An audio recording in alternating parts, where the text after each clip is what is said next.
So, hi everyone, this is Country Music News International. My name is Nigel Sharpe, and way over there, I'm not quite sure where yet, but we're going to find that out. That's Dylan Schneider. Now, Dylan, you're on tour. Your tour's already kicked off, and I think tomorrow you're in LA. Yep. So, where are you today? I am right outside of LA. I'm actually in Anaheim, California right now. We've had two off days, which has been great because it's been very, very busy. We played Vancouver so far, Seattle, Portland, Sacramento, and the last three shows have been sold out. So it's been awesome. And to get to play the Troubadour tomorrow night, it'll be a first for me. And I've played LA a few times, but I know the Troubadour is kind of like a legendary spot out here. So I'm Yeah. excited to get up on that stage and see all my fans out in Cali. It's going to be fun. Yeah, I've been to the States a few times, but I've never made it to the West Coast. But I've certainly heard about the Troubadour, and I mean, that goes way back. I know. I think Motley Crue's playing it the night before I play. I think they're playing it tonight, actually. Cool. Yeah, I mean, I can remember people like James Taylor playing there, and Carole King, Hmm. and all that kind of generation of musicians. But no, I've never been there. Yeah, so you just said, gigs have been sold out. So sounds like the tour's going well. So far, so good. Especially for, having the album come out and then doing my first headlining tour. We've played headlining shows ever since back in like 2016, but we've never done a full kind of collected tour of dates. And it's got the name, it's got everything. It's the whole nine yards. So the Bad Decisions tour, man, I'm very proud of it. I'm thankful for the fans coming out, and I think that it's only going to go up from here. I'm excited to see. I know we got a couple more sold out dates coming up in San Diego and Phoenix, and a lot of the other markets are just selling so good. So I have high hopes. I can't complain, and it's been an experience thus far for sure. Yeah, I remember actually just this afternoon, I was looking at the tour dates and I noticed that there's a number of gigs that are sold out, which is really nice to know before you actually get there. Oh Um, yeah. so this is a coast to coast tour, right? I mean, how long are you going to be on tour? We go till December 8th. It's kind of exciting. We end in Indianapolis, Indiana, which is an hour from my hometown of Terre Haute, Indiana. So I'll probably just get to go home and hang out for the holidays right after that, which will be awesome. But right now we're out west for, since starting in Vancouver, we'll be gone till I think the 20th of October. So about 3 weeks out here on the road. Um, it's crazy. It's busy, but it's a good kind of busy, and I'm just excited to see what's in store for the rest of these shows and the rest of the cities, and get to see all the fans. It's been really really cool getting to play the headlining set every night rather than opening up and Yeah. kind of just calling it a day. Like it's our time to kind of shine, and uh, it's late nights, a lot of I guess early mornings and stuff, but it's all for the best and it's all for the bigger picture in the end and trying to get to the top like everybody else is. I mean, you say we, so I mean, you're touring with a band, I presume. Yeah, yeah. I mean, I know I go by Dylan Schneider, but I always tend to say we, whether it's writing songs, or working with people, on my band crew or even management, anything that I do, usually has a whole lot of other people behind the scenes. It's just got my name on it.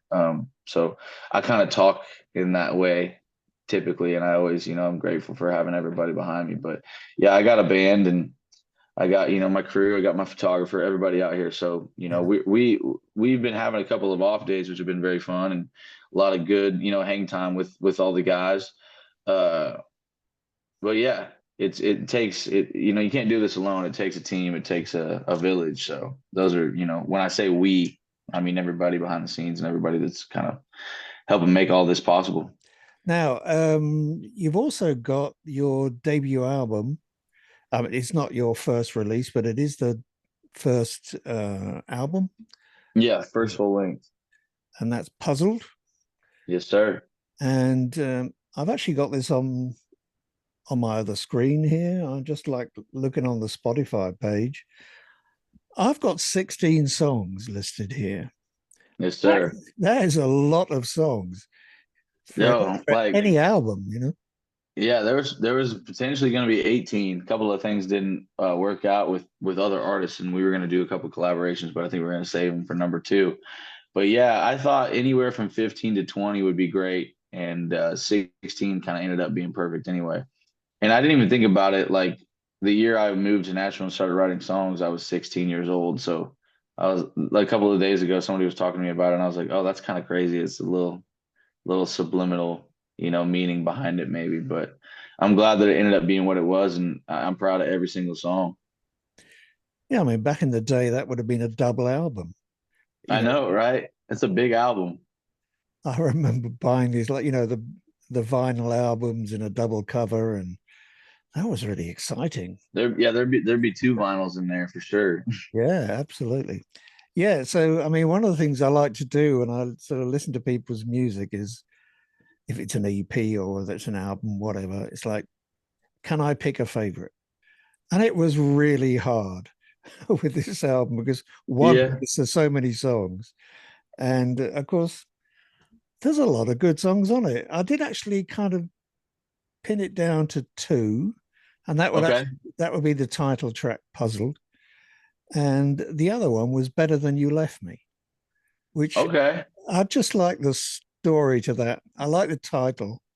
The title kind of draws you in, I think, to begin with. And then as the story develops throughout the song, you think, yeah, I like that. Yeah, yeah.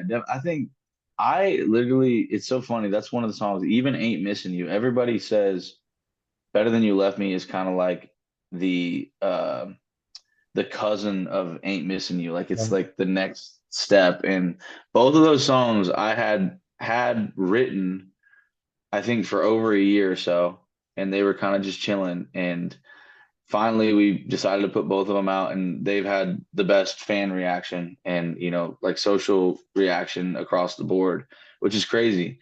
um I'm excited about that song. I think it has a lot of potential. And then even with, like you said, Puzzled, I was gonna say that's probably my favorite song, like I guess story wise, and like what I wanted to get across with the album.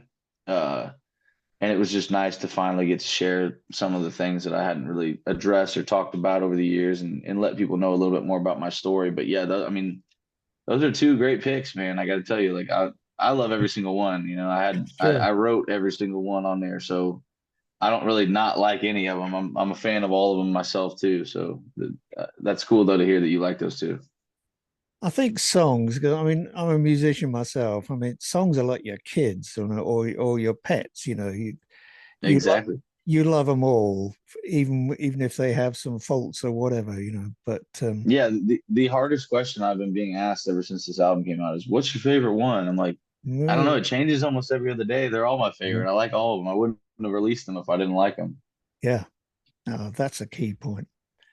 Yeah, Puzzled sounds like it's a pretty personal song. Is that one that you completely wrote yourself? yeah. So I don't even know if I've ever released a song that I wrote personally, like all 100% by myself. So that's pretty cool. That's the first time I ever did that. I haven't written a song by myself, I don't think, in 6, 7 years probably either. So the fact that that came to me that day, and I wrote it in my house, just sitting at my computer desk, because I knew that I needed to get it done. We were going in to record the last 6 songs the next day, and I had the idea for the album, the idea for the album cover.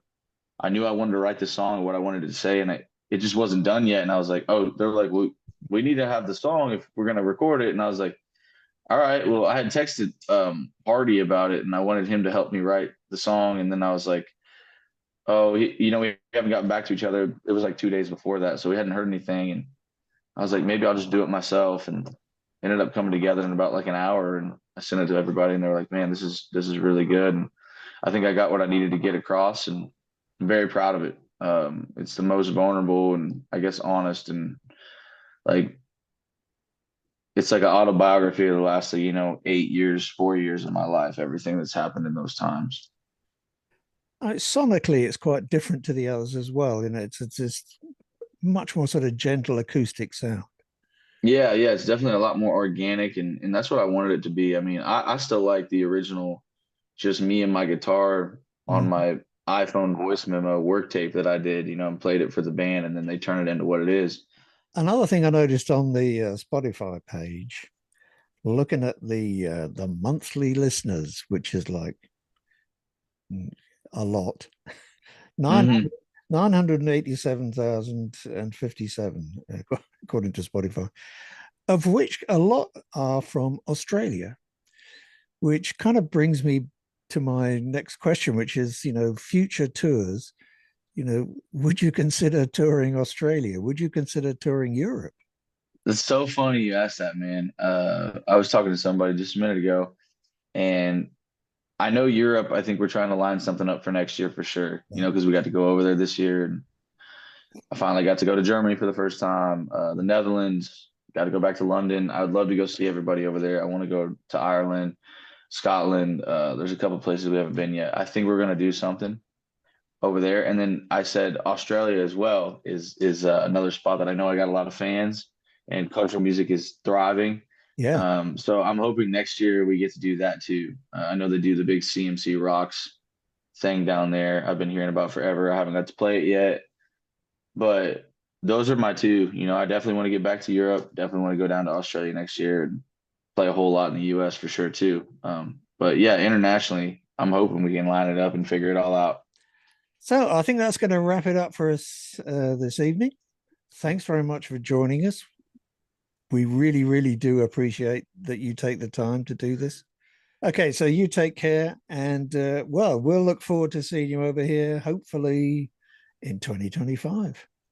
Yes, sir. You go get yourself a cold beer, brother. Thank you so much, Nigel. You take care. Bye. See you, man.